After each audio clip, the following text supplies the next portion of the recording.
I have a theory, and I brought it up to Sal, and he seemed to agree. And I'm curious what you think because for me, we've talked before, and you've said even though you've done a lot of the indie style, you're actually a bigger fan of the older style, especially like '90s WWF and that Hmm. period. So I'm curious where you fall on this. A lot of veterans, especially in the, not to date them, but the 50s, the 60s, the 70s, the Jim Cornettes, the Bruce Pitchers, the Eric Bischoffs, they don't particularly like three ways, four ways, five ways.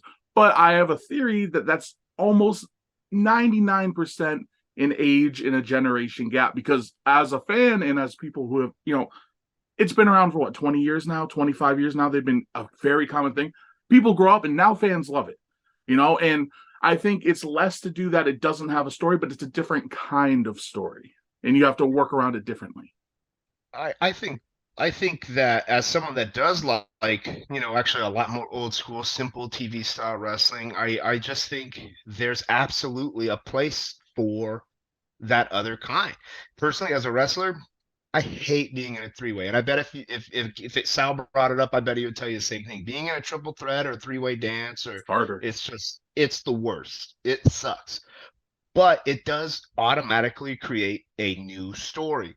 That's why I love tag team wrestling, because there is built-in tension. If you do it right, there is a built-in tension of cutting the ring off in half and then someone being in peril, needing rescue from their partner, working together to survive. That's built into the rules of that match.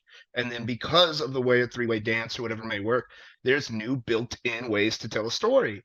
And that's why I just think, it's stupid to not have a little. I mean, who doesn't like a buffet? Mhm. I don't want steak for all six matches, I might want to start with mozzarella sticks, six of them in a scramble. You know what I mean? Like Absolutely. it's just I just don't I will never understand not wanting variety in a wrestling show, even if it's so you can go take a piss. Mhm. I don't care. I don't care because really, loud and vocal people and fans, in a lot of ways they do guide away the way a show goes.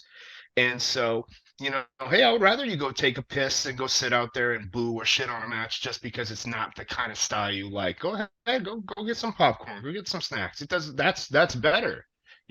Go take a breather so maybe you're a little more refreshed and jazzed about the next match that might be more your cup of tea. Maybe it's a nice one-on-one between two heavyweights, whatever.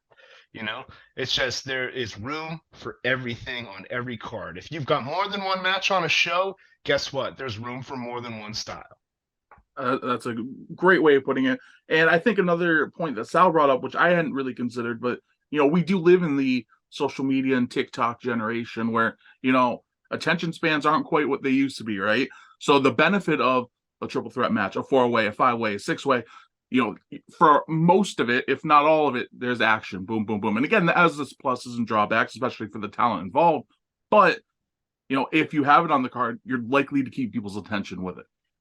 Yeah, definitely. I mean, it's so easy to look at your phone, even in the middle of a movie that you chose to put on. You could go to work for 8 hours and be like, when I get home, I'm gonna watch this. I've been dying to watch this movie. And every so often, you might still glance at your phone. That is just the way we are wired now, unfortunately.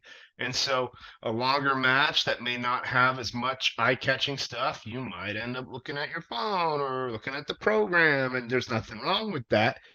But the shorter attention spans get, the more matches and shows need to adapt to that.